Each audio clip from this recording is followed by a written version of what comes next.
একটা দোয়া ফজরের নামাজের পর 100 বার পড়বেন, মাগরিবের নামাজের পর 100 বার পড়বেন। যদি পড়তে পারেন, মুসলিম শরীফের ভিতরে হাদিস আসছে, এই যে দোয়াটা, এই দোয়াটার ভিতরে যে কয়টা বাক্য আছে, এই বাক্যগুলো পৃথিবীর ভিতরে যত বাক্য আছে সকল বাক্যের ভিতরে এই বাক্যগুলো আল্লাহ তাআলার কাছে সবচেয়ে বেশি পছন্দনীয়। বলেন সুবহানাল্লাহ। এই বাক্য যদি আপনি ফজরের নামাজের পরে 100 বার, মাগরিবের নামাজের পরে 100 বার পড়তে পারেন, তাহলে 4টি বড় বড় পুরস্কার। নাম্বার 1, 1 নাম্বার পুরস্কার হলো, তিরমিজির ভিতরে ব্যাখ্যা এসেছে, আল্লাহ রাসূল সাল্লাল্লাহু আলাইহি ওয়াসাল্লাম বলে দিয়েছেন, 100 বার হজ করলে যে সওয়াব হয়, আল্লাহ পাক রব্বুল আলামিন সেই সওয়াব তার আমলনামায় দিয়ে দিবেন। এখন একটা হজ করতে গেলে 5 লাখ 6 লাখ টাকার প্রয়োজন হয়। আবার অনেকে হজ করে কিন্তু কোটি কোটি টাকা ইনকাম করে।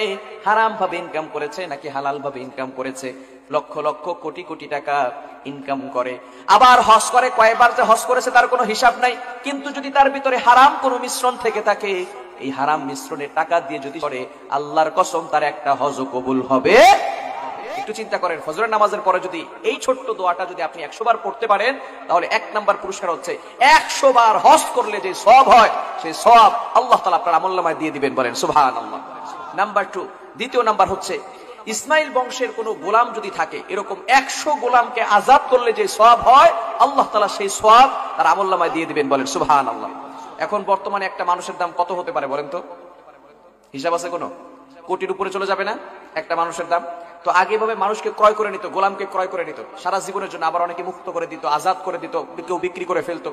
এখন আরো যদি সেটা ইসমাইল আলাইহিস সালামের বংশের হয়, তাহলে সেটা কত দামি হবে। এরকম 100 জন গোলামকে আজাদ করলে যে সওয়াব হয়, সেই সওয়াব আল্লাহ তাআলা তার আমলনামায় দিয়ে দিবেন। বলেন সুবহানাল্লাহ। তৃতীয় নাম্বার হচ্ছে, কোন ব্যক্তি যদি জিহাদ করতে যায়, অর্থাৎ আল্লাহ তাআলার জন্য, ফি সাবিলিল্লাহ, আল্লাহর জন্য কাফেরদের সাথে জিহাদ করতে যাবে, এমন ব্যক্তিকে যদি 100টা উট হাদিয়া দেওয়া হয়, এই হাদিয়া দিলে যে সওয়াব হবে, আল্লাহ তাআলা সেই সওয়াবটুকু তার আমলনামায় দিয়ে দিবেন। বলেন সুবহানাল্লাহ। চতুর্থ নাম্বার সবচেয়ে বড় পুরস্কার হলো, আল্লাহ পাক রব্বুল আলামিন জানিয়ে দিয়েছেন, যে ব্যক্তি আমার পছন্দনীয় এই বাক্যগুলো সকালবেলা এবং মাগরিবের পরে, ফজরের পরে মাগরিবের পরে 100 বার করে পড়বে, আমি আল্লাহ তার উপর সন্তুষ্ট হয়ে যাব।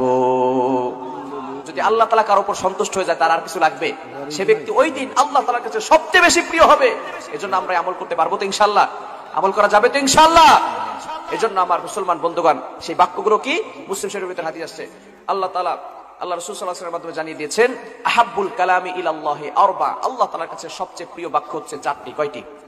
এই 4টি বাক্যটারই একটা দোয়া, সুবহানাল্লাহি ওয়ালহামদুলিল্লাহি ওয়ালা ইলাহা ইল্লাল্লাহু আল্লাহু আকবার। কয়টা হলো?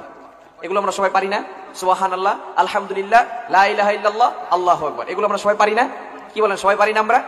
সুতরাং প্রত্যেক ফজরের নামাজের পরে যদি এই আমলটা করতে পারেন, সুবহানাল্লাহি ওয়ালহামদুলিল্লাহি ওয়ালা ইলাহা ইল্লাল্লাহু আল্লাহু আকবার, ফজরের নামাজের পরে যদি আপনি 100 বার পড়েন, আবার মাগরিবের নামাজের পরে যদি আপনি পড়েন সুবহানাল্লাহি ওয়ালহামদুলিল্লাহি ওয়ালা ইলাহা ইল্লাল্লাহু আল্লাহু আকবার, 100 বার করে যদি পড়তে পারেন, আল্লাহ পাক রব্বুল আলামিন দুনিয়াতেই আপনাকে 4টি পুরস্কার দান করে দিবেন।